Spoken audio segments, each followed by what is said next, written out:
പലപ്പോഴും സിനിമകളെ വെല്ലുന്ന ജീവിതകഥകളാണ് നമുക്ക് ചുറ്റും ഉണ്ടാവുക. കഥകളേക്കാൾ ഞെട്ടിപ്പിക്കുന്നതും ദുരന്തപൂർണവുമായ ജീവിത സാഹചര്യങ്ങളെ പല മനുഷ്യരും നേരിടേണ്ടതായി വരും. അത്തരത്തിൽ കേൾക്കുന്ന ആരുടെയും കാത് മരവിപ്പിക്കുന്ന, കണ്ണിനെ ഈറനണിയിപ്പിക്കുന്ന ദുരന്തപൂർണമായ ജീവിതകഥയാണ് ഈ പ്രമുഖ നടിയുടേത്. സിനിമാ മേഖലയിലെ ഒരു കറുത്ത പാടെന്ന് വിശേഷിപ്പിക്കുന്ന ദുരന്തങ്ങളാണ് ഈ നടിക്ക് ജീവിത സാഹചര്യങ്ങൾ ഒരുക്കിയത്. രജനീകാന്തിന്റെയും കമലിന്റെയും സിനിമകളിൽ സ്ഥിര സാന്നിധ്യമായിരുന്ന ഈ നടി തന്റെ അവസാന കാലത്ത് ദുരിതപൂർണമായ യാതനകളാണ് അനുഭവിച്ചത്. മറ്റാരുമല്ല, നടി നിഷ നൂർ. പ്രമുഖ നായക നടന്മാരുടെ സിനിമകളിൽ സ്ഥിര സാന്നിധ്യമായിരുന്ന നിഷയെ ചുറ്റിപ്പറ്റി നിരവധി കിംവദന്തികളും കഥകളും പ്രചരിച്ചിരുന്നു. 80കളിലെ ഒരു മുൻനിര നടിയായിരുന്നു നടി നിഷ നൂർ. തമിഴ്, തെലുങ്ക്, മലയാളം, കന്നഡ ഭാഷാ ചിത്രങ്ങളിൽ അഭിനയിച്ചിരുന്ന ഇവർക്ക് ആരാധകർ ഏറെയാണ്. മലയാളി പ്രേക്ഷകർക്കും നിഷ പരിചിതയാണ്.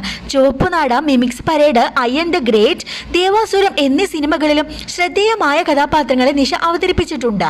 1980-ൽ പുറത്തിറങ്ങിയ മംഗളനായികി എന്ന തമിഴ് ചിത്രത്തിലൂടെ നടിയായാണ് നിഷ വെള്ളിത്തിരയിൽ അരങ്ങേറ്റം കുറിച്ചത്.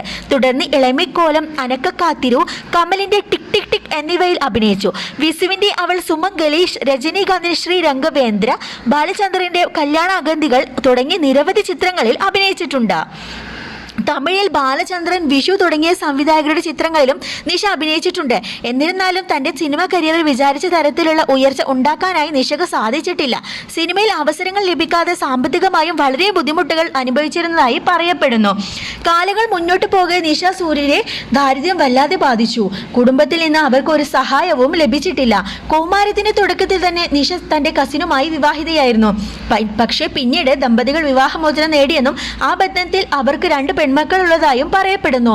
ജീവിതത്തിൽ വളരെ കഷ്ടപ്പെട്ട നിഷയെ ഒരു നിർമ്മാതാവ് അവളെ വേശ്യാവൃത്തിക്ക് നിർബന്ധിച്ചുവെന്നും അതിനുശേഷം ആരും അവളെ സിനിമയിൽ അഭിനയിക്കാൻ ക്ഷണിച്ചില്ലെന്നും കിംവദന്തികൾ പറയുന്നു. ഒടുവിൽ 2007ഓടെയാണ് നിഷയ്ക്ക് HIV പോസിറ്റീവ് ആണെന്ന് കണ്ടെത്തുന്നത്. ശരീരം മെലിഞ്ഞ് എല്ലുകൾ ഒട്ടിയ അവസ്ഥയിലായിരുന്നു. ഒരു നടിയാണെന്ന് തിരിച്ചറിയാൻ പോലും കഴിയാത്ത വിധം അവർ മാറിപ്പോയിരുന്നതായും റിപ്പോർട്ട്. അവരുടെ ആ അവസ്ഥയിൽ ഒരു ഇസ്ലാമിക സംഘടന അവളെ സഹായിച്ചതായി പറയപ്പെടുന്നു. ഒടുവിൽ 2007 ഏപ്രിൽ 23-ന് അവർ മരണത്തിന് കീഴടങ്ങി.